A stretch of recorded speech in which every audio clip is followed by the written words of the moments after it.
Hello and welcome to this week's episode of the Mandala Effect.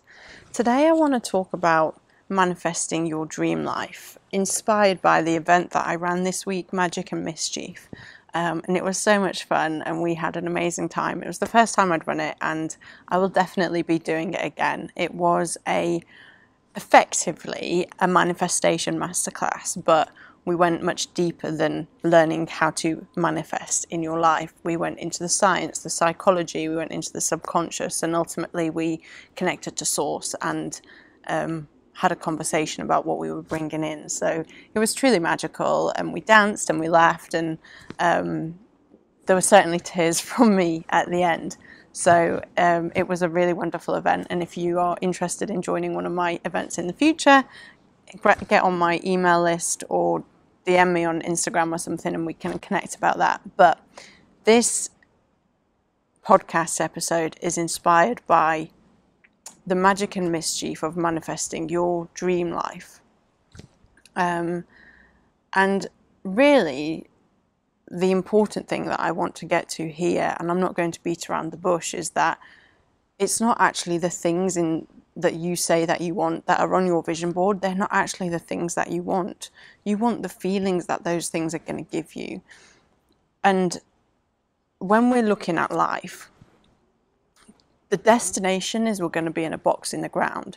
The human body, we're going to leave this human body, and we are, at some point, we don't know when we're going to leave this human body. We don't know how long we have on this human journey. My own human life was challenged a couple of years ago when I was diagnosed with cancer. I didn't know how long I had left. I had another scare last week, a couple of weeks ago, that made me question how long I might have left. Thankfully, we got the all clear. So we just don't know how long we have. So I want to challenge you when you're manifesting the things you want in your life and you're trying to create your life to be a certain way. I just want you to challenge you to stop and think. Stop and listen to your heart and listen to the quiet voice within you and ask, is actually this thing what I want? Or is there something beyond this which I'm seeking, which I'm just not quite aware of yet? And remain open for something to come in and speak to you and tell you. It could be a little whisper in your mind, it could be a sign that you see outside, like in the outer world, but this is how our mind kind of communicates with us. So, or the universe, whatever you want to call it. But I just want to challenge you on what is it that you want your life to look like? Ultimately, how do you want to feel in your life? Forget the things, okay? I want you to forget the things, the car, the house. And I want you to think about how you want to feel in this life. When you leave your body and you look back, what do you want to say? Oh yes, my life was amazing because this is how I felt. This is what I experienced. This is who I became. And as we're not chasing a destination here, we can have little markers throughout on our way to say, yes, okay, I'm here now. I'm really grateful, and now now I'd like to evolve to this and take on this challenge. Great, let's do that. We can't just sit back and do nothing and meditate and feel happy all the time. That's not why we're here, but we're here to become. We're here to become our true self, the person that we were put here on this planet to be. Now, when we are born as pure consciousness. We are born as pure innocent beings. And then throughout the first 7 years of our lives, we're programmed. We're like sponges. You will have heard this a lot. We're like sponges. We pick up on our environment, we pick up on our family, we pick up on society, and so we become a little model that wants to be an adult very quickly. We become a little model of our parents, of our surroundings, of our environment. And this is formed by our ego, and by your ego, and your ego's job is to keep you safe in the world. So it creates a persona to show that you are to show that you are an acceptable member of society, and that this persona is going to keep you safe. And that's the belief of the ego. And so what it does is, if there is anything in your childhood or in the years that your ego is forming, that your ego thinks, oh, it's not safe for me to be like this, it's not safe for me to have this personality trait, for whatever reason, and we're relatively because we're sponges in such early years, and our ego is developing, it doesn't necessarily know that just because we've been shouted at by a parent that we're actually not bad. It doesn't know that, but it believes that, so it will make us think this. So it will then push any personality traits away that might get us shouted at in the future, to keep us safe and protect us.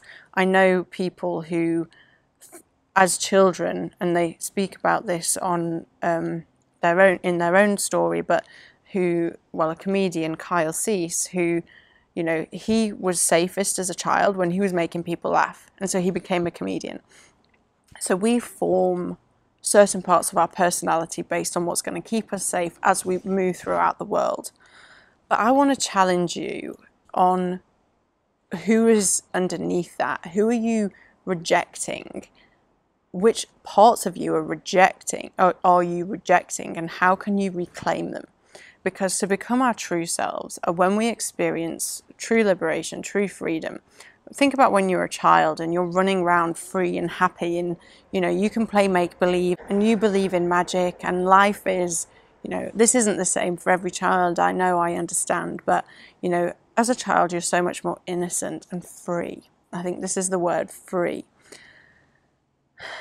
At least if in your own mind, you're free of your mind. And then we grow up and we get all these layers painted on us of who we should be, how we should act, what we think we want, who society wants us to be, and that's who we become.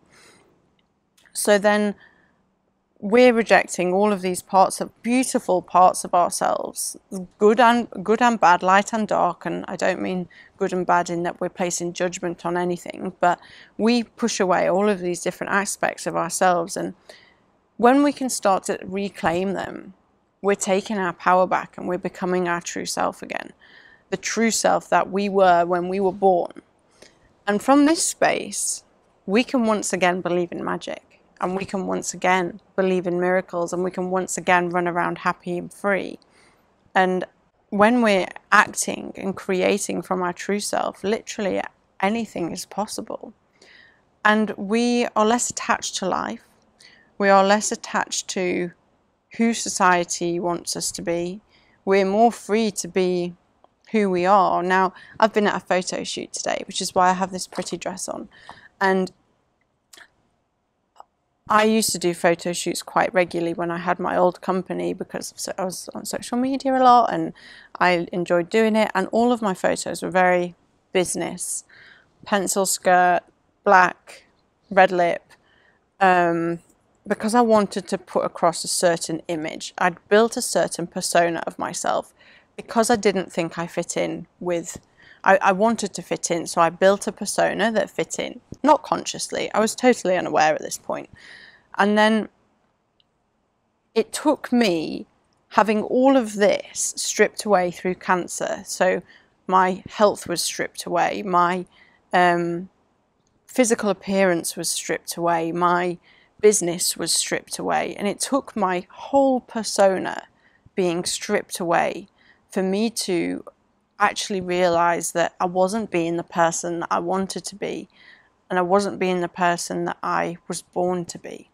So over the last 2 years since I've healed from cancer, the last 18 months, I've been on a journey of becoming who I want to be, and learning a different part of myself. And this has all been in alignment with shadow work and the Jungian theory that I work with now, and learning to reclaim my shadow so that I can embrace my true self and act, live, create from her.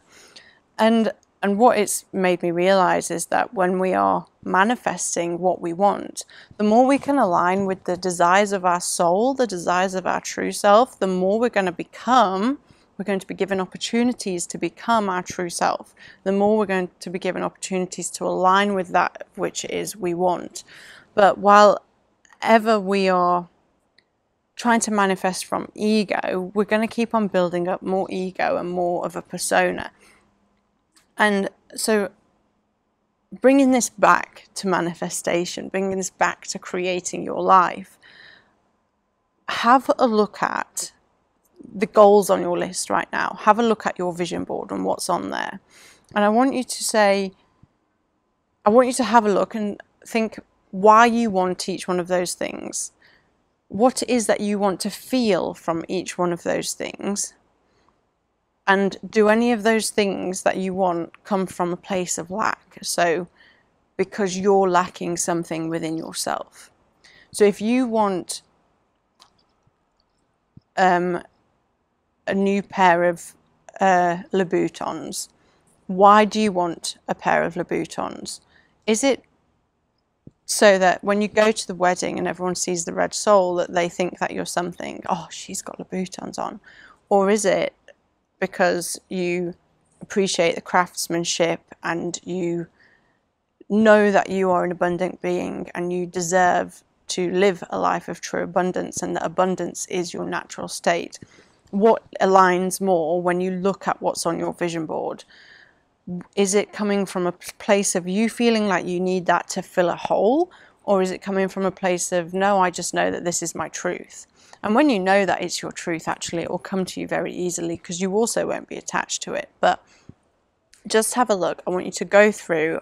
I want you to have a look at what is on there and just reassess why it's on there. Now, you can realign your mind. You can change your mindset to realigning your desires more with your soul rather than your ego. But you might find that you suddenly don't want some of these things anymore.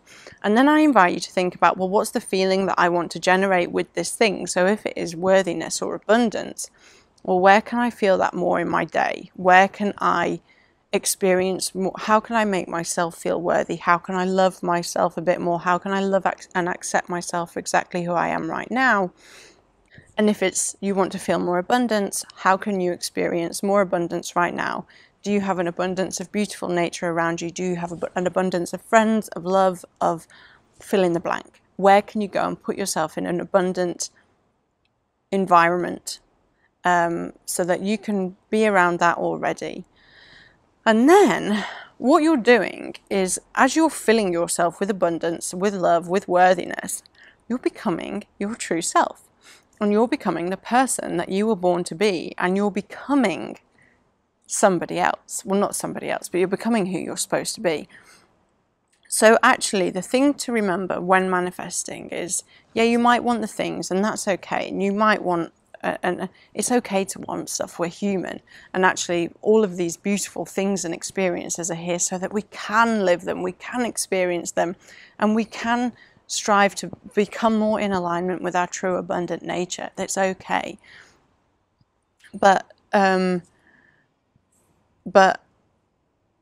when you've looked at all of these things and when you've found out what it is that the feeling that you're trying to achieve, to feel, then you need to look at who you need to become in order to feel these things, in order to then have these things. So the person who has this life that you are designing, what does she do?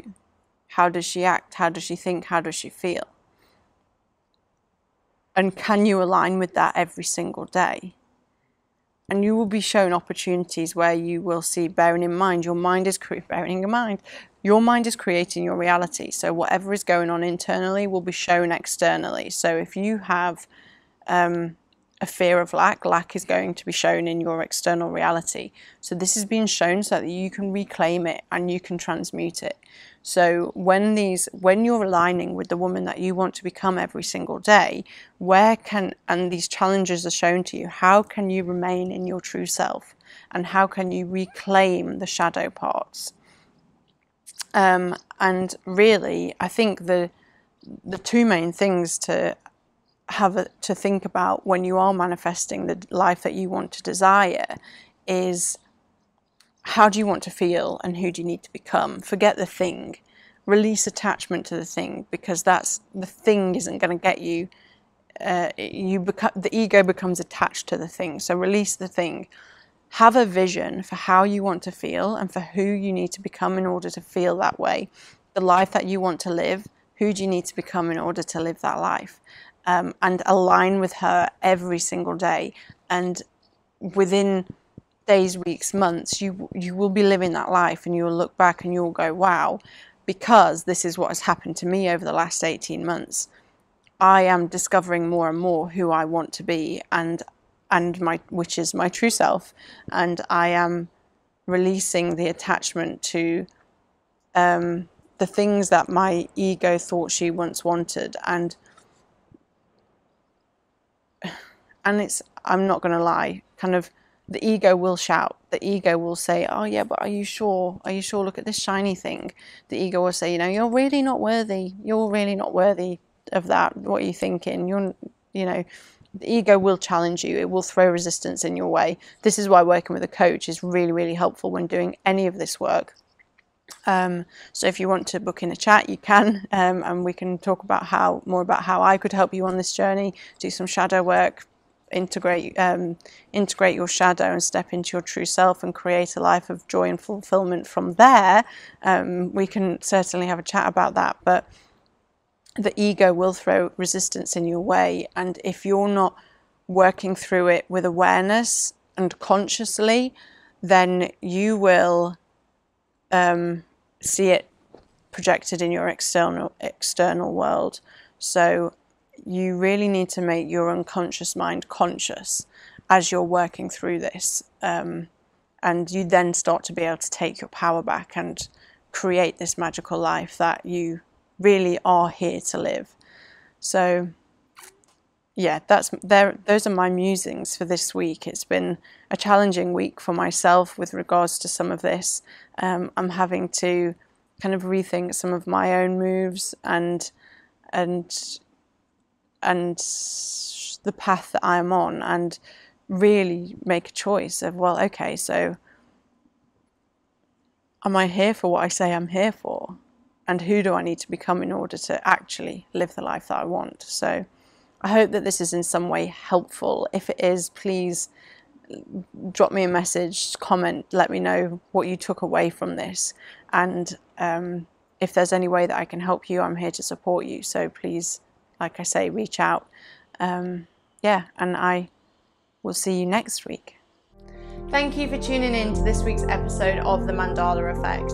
If you enjoyed today's episode, be sure to subscribe and leave us a review on your favourite podcast platform. I greatly appreciate your ongoing support, and the podcast wouldn't be where it is today without you. So thank you.